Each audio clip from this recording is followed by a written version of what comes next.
Hi ಎಲ್ಲರಿಗೂ. ನಾನಿವತ್ತು ಒಂದು ಒಳ್ಳೆ ಹೆಲ್ದಿಯಾಗಿರೋಂತಹ ಮೊಳಕೆ ಹುರುಳಿಕಾಳು ಬಸ್ಸಾರನ್ನ ಮಾಡಿದ್ದೆ. ಟೇಸ್ಟ್ ಮಾತ್ರ ತುಂಬ ಚೆನ್ನಾಗಿತ್ತು. ಇದು ಮೊದಲನೇ ದಿನ ನನಗೆ ಅನ್ನದ ಜೊತೆನೇ ಇಷ್ಟ ಆಗುತ್ತೆ, ಮಾರನೇ ದಿನ ಮುದ್ದೆ ಜೊತೆ ತಿನ್ನೋಕ್ಕೆ ಇಷ್ಟ ಆಗುತ್ತೆ. ನಿಮ್ಗೆ ಯಾವ ರೀತಿ ಅಂತ ನನಗೆ ಕಮೆಂಟ್ ಮಾಡಿ ತಿಳಿಸಿ.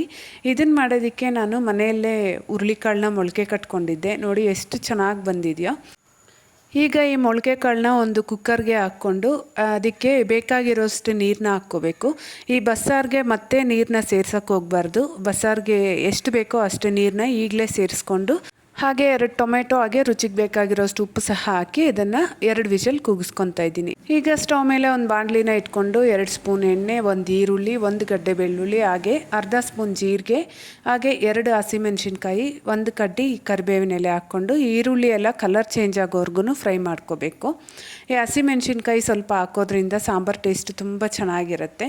ಈ ಮಸಾಲೆ ಎಲ್ಲ ತಣ್ಣಗಾಗೋಷ್ಟರಲ್ಲಿ ಈ ಕಡೆ ಕಾಳು ಸಹ ಚೆನ್ನಾಗಿ ಬೆಂದಿದೆ. ಈ ನೀರನ್ನೆಲ್ಲ ಬಸ್ದಿಟ್ಕೊಂಡು ಈಗ ಸಾಂಬಾರ್ಗೆ ಬೇಕಾಗಿರೋಂತಹ ಮಸಾಲೆ ರುಬ್ಕೊಳ್ಳೋದಕ್ಕೆ ಒಂದು ಮಿಕ್ಸರ್ ಜಾರ್ಗೆ ನಾವು ಫ್ರೈ ಮಾಡಿ ಇಟ್ಕೊಂಡಿರೋಂಥ ಈರುಳ್ಳಿ ಬೆಳ್ಳುಳ್ಳಿನ ಹಾಕ್ಕೊಂಡು, ಹಾಗೆ ನಾವು ಬೇಯಿಸಿಟ್ಕೊಂಡಿರೋಂತಹ 2 ಟೊಮೆಟೊ, ಸ್ವಲ್ಪ ಕೊತ್ತಂಬರಿ, ಹಾಗೆ 1 ಹಿಡಿಯಷ್ಟು ಹಸಿ ಕೊಬ್ಬರಿ ಹಾಕ್ತಾಯಿದ್ದೀನಿ. ಹಾಗೆ 2 ಸ್ಪೂನಷ್ಟು ಸಾಂಬಾರು ಪುಡಿನ ಹಾಕ್ಕೊಂಡು ಒಂದು ಸ್ವಲ್ಪ ಹುಣಸೆ ಹಣ್ಣನ್ನು ಹಾಕ್ಕೋಬೇಕು. ಈ ಸಾಂಬಾರಿಗೆ ಹುಣಸೆ ಹಣ್ಣು ಹಾಕಿದ್ರೇ ಟೇಸ್ಟ್ ಚೆನ್ನಾಗಿರುತ್ತೆ. ಹಾಗೆ ಅರ್ಧ ಸೌಟಷ್ಟು ಬೇಯಿಸಿಟ್ಟಿರೋಂಥ ಕಾಳು, ಹಾಗೆ ಬೇಕಾಗಿರೋಷ್ಟು ನೀರನ್ನ ಹಾಕ್ಕೊಂಡು ಚೆನ್ನಾಗಿ ರುಬ್ಕೋಬೇಕು. ನಾನಿಲ್ಲಿ ರುಬ್ಬೋದಕ್ಕೆ ಅರ್ಧ ಗ್ಲಾಸ್ ನೀರಷ್ಟೇ ಹಾಕ್ಕೊಂಡಿದ್ದೆ. ಮತ್ತೆ ನೀರನ್ನು ಸೇರಿಸಿದ್ರೆ ಸಾಂಬಾರು ಟೇಸ್ಟ್ ಚೆನ್ನಾಗಿರಲ್ಲ. ನಾವು ಏನು ಕುದಿಸಿಟ್ಕೊಂಡಿರ್ತೀವಲ್ಲ ಅದೇ ನೀರಲ್ಲೇ ಸಾಂಬಾರು ಮಾಡ್ಕೊಂಡ್ರೆ ಸಾಂಬಾರು ಟೇಸ್ಟ್ ತುಂಬ ಚೆನ್ನಾಗಿರುತ್ತೆ.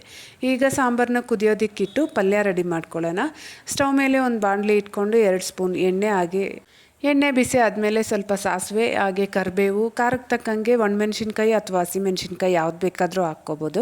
ಹಾಗೆ 1 ಈರುಳ್ಳಿನ ಸಣ್ಣದಾಗಿ ಹೆಚ್ಚಿ ಹಾಕ್ಕೊಂಡು ಈರುಳ್ಳಿನ ಚೆನ್ನಾಗಿ ಫ್ರೈ ಮಾಡ್ಕೊಂಡಾದ್ಮೇಲೆ ಇದೇ ಒಗ್ಗರಣೆನ ತೆಗೆದು ನಾನು ಸಾಂಬಾರಿಗೆ ಹಾಕ್ಕೊತಾ ಇದ್ದೀನಿ. ನೀವು ಬೇಕಾದರೆ ಸಪ್ರೇಟಾಗೂ ಸಹ ಹಾಕ್ಕೋಬೋದು. ಈ ಕಡೆ ಸಾಂಬಾರು ಸಹ ಚೆನ್ನಾಗಿ ಕುದೀತಾ ಇದೆ, ಹಾಗೆ ಒಳ್ಳೆ ಘಮ ಸಹ ಬರ್ತಾ ಇದೆ.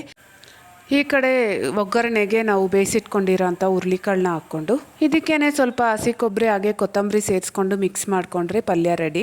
ಇಲ್ಲಿ ನೀವು ಒಂದು ಗಮನಿಸಿರ್ಬೋದು, ನಾನು ಸಾಂಬಾರ್ಗಾಗಲಿ ಪಲ್ಯಕ್ಕಾಗಲಿ ಮತ್ತೆ ಉಪ್ಪು ಸೇರಿಸಿಲ್ಲ. ನಂಗೆ ಸಾಂಬಾರ್ಗಂತೂ ಉಪ್ಪು ಕರೆಕ್ಟಾಗಿತ್ತು, ಪಲ್ಯ ಮಾತ್ರ ಒಂದು ಸ್ವಲ್ಪ ಉಪ್ಪು ಕಡಿಮೆ ಅನಿಸ್ತಾ ಇತ್ತು. ನೋಡಿದ್ರಲ್ಲ ಹೆಲ್ದಿಯಾಗಿರೋಂತಹ ಹುರುಳಿಕಾಳು ಬಸ್ಸಾರನ್ನ ನೀವು ಸಹ ಒಂದ್ಸರಿ ಟ್ರೈ ಮಾಡಿ ನೋಡಿ, ಹೇಗಾಯಿತು ಅಂತ ಕಮೆಂಟ್ ಮಾಡಿ ತಿಳಿಸಿ. ಹಾಗೆ ಇಷ್ಟ ಆಗಿದ್ರೆ ವಿಡಿಯೋಗೊಂದು ಲೈಕ್ ಕೊಡಿರಿ, ಚಾನಲ್ನ ಸಬ್ಸ್ಕ್ರೈಬ್ ಮಾಡಿ ಸಪೋರ್ಟ್ ಮಾಡಿ. Thank you.